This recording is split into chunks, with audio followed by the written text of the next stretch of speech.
जंगल की सभा। सह्याद्री की पहाड़ियों में फैला अरण्य वन एक विशाल, रहस्यमयी और जीवन से भरा जंगल। हर 5 साल में यहाँ होती थी जंगल की महान सभा, जिसमें बड़े छोटे, तेज धीमे, शक्तिशाली निर्बल सभी जीव एक साथ बैठते थे। पूर्णिमा की रात थी। चांदनी चांदी की तरह धरती पर बिछी थी। पेड़, नदी, हवा सब मानो इंतजार कर रहे थे। जंगल के राजा सिंह सम्राट केशर एक ऊंचे पत्थर पर बैठे चिंतित नजर से चारों तरफ देख रहे थे। जंगल बदल रहा है, पानी घट रहा है, झगड़े बढ़ रहे हैं। उन्होंने धीमे से कहा, आज की सभा बहुत महत्वपूर्ण होने वाली थी। जंगल के बुद्धिमान हाथी गजराज अपने परिवार के साथ सभा स्थल की ओर चला। उसकी भारी चाल के साथ जमीन गूंज रही थी। इस बार सिर्फ शिकायतें नहीं, समाधान भी चाहिए, उसने बच्चों से कहा। वहीं दूसरी तरफ पेड़ों पर लंगूरों का समूह चिल्लाता कूदता हुआ जा रहा था। एक छोटा लंगूर बोला, हमारी बात भी कोई सुनेगा आज? बूढ़े लंगूर ने मुस्कुराकर कहा, अगर तुम केले कम चुराओगे तो शायद सुन भी लेंगे। उधर आसमान में तोते, मैना, गरुड़, कबूतर सब पक्षियों की परिषद एक साथ हो रही थी। गरुड़ गरिमा से बोला, पेड़ घटे हैं, घर कम हुए हैं, आज पक्षियों की आवाज भी सुनी जानी चाहिए। जंगल के अंधेरे हिस्से से एक भेड़ियों का झुंड शांत कदमों से आगे बढ़ा। नेता सिरो बोला, हम मांसाहारी हैं पर जंगल को नुकसान नहीं पहुंचाना चाहते। शिकार कम हो रहा है, संतुलन बिगड़ रहा है। उनके शब्दों में चिंता थी, क्रोध नहीं। सभास्थल में धीरे धीरे हजारों जानवर एकत्र हो चुके थे। कहीं दहाड़ नहीं, कहीं डर नहीं, बस सम्मान और व्यवस्था। राजा केशर आगे आए। जंगल हमारा घर है, हम में से कोई भी अकेला नहीं जी सकता। आज हम मिलकर भविष्य तय करेंगे। सबकी आंखें उनकी ओर थीं। सबसे पहले पक्षियों को बात करने का अवसर मिला। तोता बोला, पेड़ कम हो गए हैं, घोंसले टूट रहे हैं, हमें घर चाहिए, सुरक्षा चाहिए। मोर बोला, बारिश का पानी रुकता नहीं, कीचड़ में अंडे खराब हो जाते हैं। गजराज ने सिर हिलाया, हम पेड़ नहीं गिराएंगे, जहां पेड़ कम हैं वहां नए पेड़ लगाए जाएंगे। सभी ने सहमति जताई। अब बारी आई हिरनों और नीलगायों की। हिरनी बोली, पानी के लिए हमें बहुत दूर जाना पड़ता है, शिकारियों का खतरा बढ़ जाता है। राजा ने आदेश दिया, जंगल में नए जलकुंड बनेंगे, सब अनिवार्य रूप से सहयोग देंगे। इस घोषणा पर पूरा जंगल खुश होता। अब मंच पर आए भेड़िए। सिरो बोला, हम पर आरोप लगाया जाता है कि हम जरूरत से ज्यादा शिकार करते हैं, लेकिन पिछले साल हमें भोजन कम मिला था। भूख ने हमें गलत रास्ते पर ढकेला। उसका स्वर ईमानदार था। हिरनों ने सिर झुका लिया, उन्हें भी थोड़ी समझ आई। गजराज बोला, हम शिकार कम ना हो इसलिए पानी और घास के क्षेत्रों को सुरक्षित करेंगे। सिरो बोला, और हम अनावश्यक शिकार नहीं करेंगे। सभास्थल में संतुलन की एक नई हवा चली। सभा में अब छोटे जीवों की बारी थी। खरगोश, गिलहरियां और चूहे। एक छोटा खरगोश डरते डरते आगे आया। महाराज, उसने कहा, हमारे बिलों में अब नमी रहती है, बारिश का पानी सीधा अंदर आता है, पेड़ों की जड़ों को काटा गया है, जिससे हमारी जमीन कमजोर हो गई है। राजा केशर ने ध्यान से सुना। ये बात सही है, उन्होंने कहा। पेड़ों की जड़ें धरती की पकड़ हैं, अगर जड़ें कटेंगी तो धरती टूटेगी। उन्होंने आदेश दिया, जहां पेड़ कटे हैं वहां नए पेड़ लगाए जाएं, और जो पेड़ बचा सकते हैं उन्हें कोई ना छुए। गजराज ने तुरही जैसी आवाज में कहा, मैं अपने बच्चों से हर दिन एक पौधा लगवाऊंगा। सभी तालियां बजाने लगे। अब सभा में एक नई आवाज गूंजी। नीलकंठ पक्षी बोला, जंगल की सुंदरता घट रही है, फूलों के पेड़ कम हैं, मधुमक्खियां भटक रही हैं। राजा बोले, जहां फूल होंगे वहां जीवन होगा, मधुमक्खियां जंगल की आत्मा है। तभी मधुमक्खियों की रानी मधुरा हल्की भिनभिनाहट के साथ आगे आई। महाराज, उसने कहा, हम पेड़ों के पराग से जंगल को जीवंत रखती हैं, पर लोग हमारे छत्ते तोड़ देते हैं। अगर ऐसा चलता रहा तो जंगल में पराग नहीं बचेगा। राजा ने आदेश दिया, किसी को भी मधुमक्खियों के छत्ते नष्ट करने की अनुमति नहीं होगी। वे हमारे जंगल की जननी हैं। सभा ने जयकार की, जय अरण्य वन।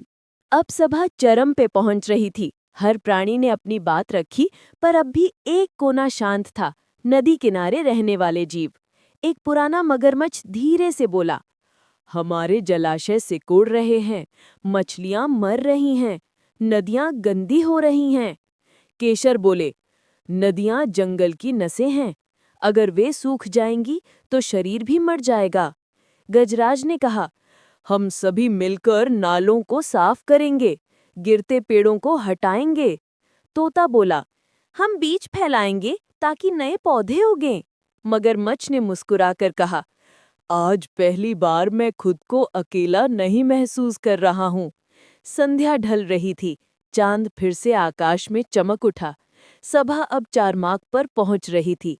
राजा केशर बोले, हमने बहुत कुछ सीखा, पर अब हमें ये भी तय करना होगा कि आगे जंगल की रक्षा कैसे होगी। तभी गजराज ने प्रस्ताव रखा, एक जंगल परिषद बने, हर प्रजाति से एक प्रतिनिधि चुना जाए। हर महीने वे मिलकर जंगल की स्थिति बताएंगे। सभा ने तालियों से स्वागत किया।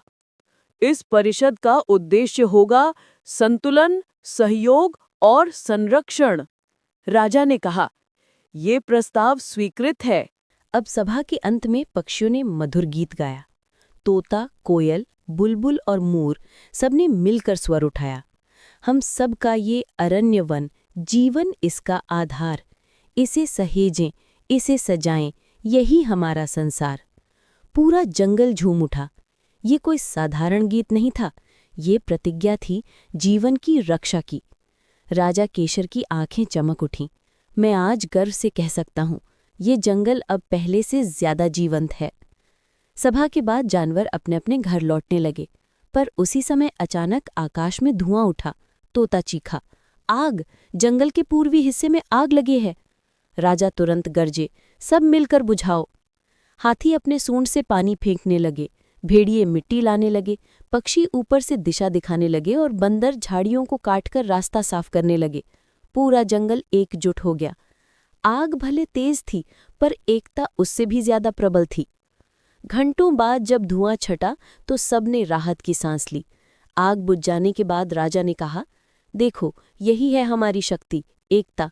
जब हम साथ हैं तो कोई संकट हमें तोड़ नहीं सकता।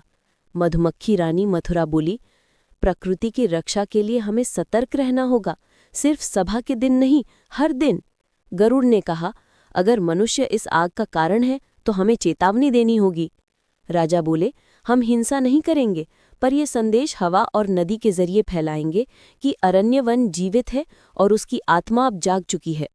आग की घटना के बाद जंगल में अनुशासन और सतर्कता दोनों बढ़ गईं। पक्षियों ने पहरेदारी की जिम्मेदारी ली। हर सुबह एक समूह उड़कर जंगल का निरीक्षण करता। भेड़िए और हाथी पानी के स्रोतों की रक्षा करते। बंदर और तोते बीज फैलाने का काम करते। धीरे धीरे जंगल फिर से हरा हो गया। फूल खिले, झरने बहने लगे और अरण्यवन फिर से जीवंत हुआ। एक दिन राजा केशर ने गजराज से कहा, क्या तुम्हें नहीं लगता कि ये जंगल अब पहले जैसा हो गया है?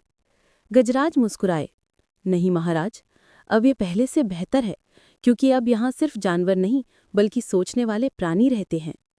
केशर ने संतोष की सांस ली। हाँ, ये जंगल अब सच में जाग गया है।